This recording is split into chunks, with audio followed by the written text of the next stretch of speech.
आपल्यासोबत भाजपा नेते सुधीर मुनगंटीवार हे फोन लाईनवरून जोडलेले आहेत। आपण पाहतोय नागपूर तणावानंतर आता संघाकडून आपली भूमिका या ठिकाणी स्पष्ट करण्यात आलेली आहे। आरएसएस कोणत्याही हिंसेचं समर्थन करत नाही असं आता सांगण्यात येत आहे। नाही, नक्कीच कोणत्याही अशा क्रूर कर्माचं उदात्तीकरण करू नये ही भूमिकाच या देशाच्या देशभक्तांची राहिली आहे। आणि दंगल वाद अशा क्रूर कर्माच्या बाजूनी होता कामा नये। औरंगजेब हा सैतान होता, हैवान होता।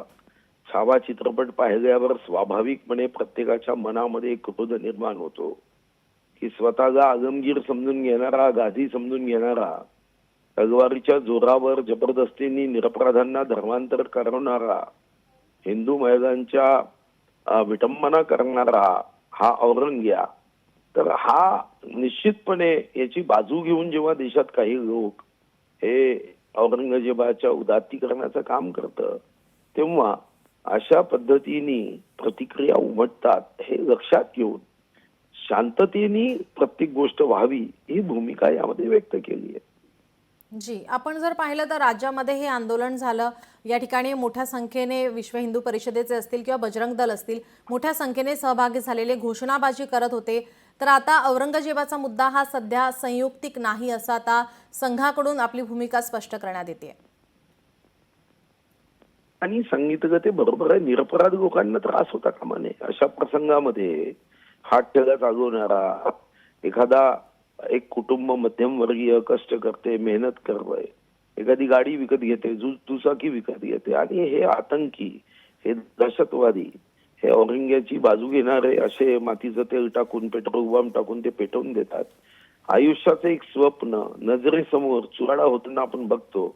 म्हणजे तेव्हा औरंग्यानी नुकसान करायचं आणि आता औरंग्याच्या समर्थकांनी नुकसान करायचं, निश्चितपणे ही गंभीर बाब आहे। आणि म्हणून शांतता, अमन या बाबतीमध्ये आवाहन करणं हे माननीय मुख्यमंत्र्यांपासून आमच्या सर्वांपर्यंत आम्ही आवाहन केलं। जी, अमोल मिटकरी यांची सुद्धा प्रतिक्रिया या ठिकाणी समोर येताना त्यांनी निषेध व्यक्त केलेला होता डी राजा यांच्या वक्तव्याचा। तर औरंगजेबाच्या नावाखाली सगळ्या मुसलमानांना टार्गेट केलं जातं असंही त्यांनी यावेळी वक्तव्य केलं होतं। असं होऊ नये। शेवटी एखाद्याच्या चुकीचं सर्वांना शिक्षा देणं हे काही योग्य नाही। मुसलमानामध्ये एपीजे अब्दुल कलामांना आपण राष्ट्रपती केलं कारण या देशावर आणि देशाच्या विज्ञानामध्ये त्यांचं योगदान कधी देश विसरणार नाही। शहीद अब्दुल हमीद यांना आयुष्यात आपण कधी विसरणार नाही। असे शेकडो लोक आहेत जे धर्मानी मुसलमान असले तरी त्यांच्या हृदयामध्ये फक्त आणि फक्त भारत माता आणि माझा देशच राहिला आहे। जी, धन्यवाद सुधीर भाऊ आपण दिलेल्या प्रतिक्रियेसाठी। लोकशाही मराठी ऐका, पहा, जागरूक रहा।